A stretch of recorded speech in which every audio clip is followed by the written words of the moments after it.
মধ্যপ্রাচ্যের রণক্ষেত্রে যখন যুদ্ধের দামামা চরম সীমায় পৌঁছেছিল, ঠিক তখনই পুরো বিশ্বকে অবাক করে দিয়ে কিছুটা স্বস্তির খবর এলো। ইরান আনুষ্ঠানিকভাবে 2 সপ্তাহের একটি যুদ্ধবিরতি চুক্তি মেনে নিয়েছে, যা এই অঞ্চলের সংঘাতময় পরিস্থিতিতে এক নতুন মোড় নিয়ে এসেছে। ইরানের সর্বোচ্চ জাতীয় নিরাপত্তা পরিষদ ও এই চুক্তিটি অনুমোদন করেছে বলে দেশটির জাতীয় সংবাদ মাধ্যমগুলো নিশ্চিত করেছেন। এই বিশেষ চুক্তির পেছনে ইরানের নবনিযুক্ত সর্বোচ্চ নেতা আয়াতুল্লাহ মোস্তফা খামেনির সরাসরি সম্মতি রয়েছে বলে জানা গেছে। মেহের নিউজ এজেন্সি প্রকাশিত এক বিবৃতিতে বলা হয়েছে, এই যুদ্ধবিরতি কার্যকর হওয়া ইরানের জন্য একটি বড় বিজয়। তেহরান মনে করছে, আন্তর্জাতিক চাপ এবং নিজেদের সামরিক সক্ষমতা প্রদর্শনের পর এই বিরতি তাদের কৌশলগতভাবে আরও শক্তিশালী অবস্থানে নিয়ে যাবে। এই যুদ্ধবিরতি চুক্তি বাস্তবায়নে দক্ষিণ এশিয়ার দেশ পাকিস্তান অত্যন্ত গুরুত্বপূর্ণ এবং কার্যকর ভূমিকা পালন করেছে। পাকিস্তানের প্রধানমন্ত্রীর সংঘাত নিরসনে মধ্যস্থতাকারী হিসেবে ইরান এবং যুক্তরাষ্ট্রকে ইসলামাবাদে আলোচনার টেবিলে বসার জন্য আনুষ্ঠানিকভাবে আমন্ত্রণ জানিয়েছেন।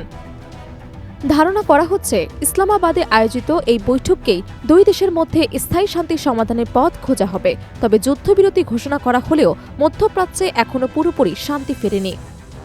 যুক্তরাষ্ট্র আনুষ্ঠানিকভাবে তাদের হামলা বন্ধ করার কথা জানালেও ইসরায়েল এখনও ইরানের নির্দিষ্ট কিছু লক্ষ্যবস্তুতে হামলা চালাচ্ছে বলে খবর পাওয়া গেছে। একই সময়ে পারস্য উপসাগরীয় অঞ্চলগুলোতেও বিচ্ছিন্নভাবে ক্ষেপণাস্ত্র হামলার খবর পাওয়া যাচ্ছে, যা এই ভঙ্গুর যুদ্ধবিরতিকে যে কোনো সময় ঝুঁকির মুখে ফেলতে পারে। যুদ্ধের কারণে বিশ্বের অন্যতম গুরুত্বপূর্ণ বাণিজ্যিক পথ হরমুজ প্রণালী দিয়ে জাহাজ চলাচল ব্যাহত হচ্ছিল। তবে এই 2 সপ্তাহের বিরতি চলাকালীন সময়ে হরমুজ প্রণালী দিয়ে আন্তর্জাতিক জাহাজ চলাচল স্বাভাবিক রাখতে ইরান সব ধরনের ব্যবস্থা নেবে বলে প্রতিশ্রুতি দিয়েছে। এটি বিশ্ব অর্থনীতির জন্য একটি বড় স্বস্তির খবর, কারণ তেলের বাজার এবং বৈশ্বিক সরবরাহ ব্যবস্থা এই রুটটির উপর অনেকাংশে নির্ভরশীল। সামগ্রিকভাবে এই যুদ্ধবিরতি সফল হলে ভবিষ্যতে ইরান এবং আমেরিকার মধ্যে বড় ধরনের কোনো রাজনৈতিক এবং সামরিক সমাধানের পথ তৈরি হতে পারে।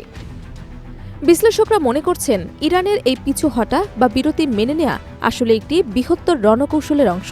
তারা হয়তো এই সময়টুকুকে ব্যবহার করে নিজেদের সামরিক শক্তি পুনরায় গুছিয়ে নিতে চাইছে। অন্যদিকে ট্রাম্প প্রশাসনও চাইছে অভ্যন্তরীণ চাপ সামলাতে, আপাতত সংঘাতের তীব্রতা কমিয়ে আনতে। তবে 2 সপ্তাহের এই সময়সীমা পার হবার পর পরিস্থিতি কোন দিকে মোড় নেয় সেটি এখন দেখার বিষয়। যদি আলোচনার মাধ্যমে কোনো স্থায়ী সমাধানে পৌঁছানো না যায়, তবে এই সাময়িক শান্তি হয়তো আরও বড় কোনো প্রলয়ঙ্করী যুদ্ধের পূর্বাভাস হয়ে দাঁড়াবে। আপাতত পুরো বিশ্ব তাকিয়ে আছে ইসলামাবাদের সেই আলোচনার টেবিলের দিকে, যেখানে নির্ধারিত হবে মধ্যপ্রাচ্যের আগামীর ভাগ্য।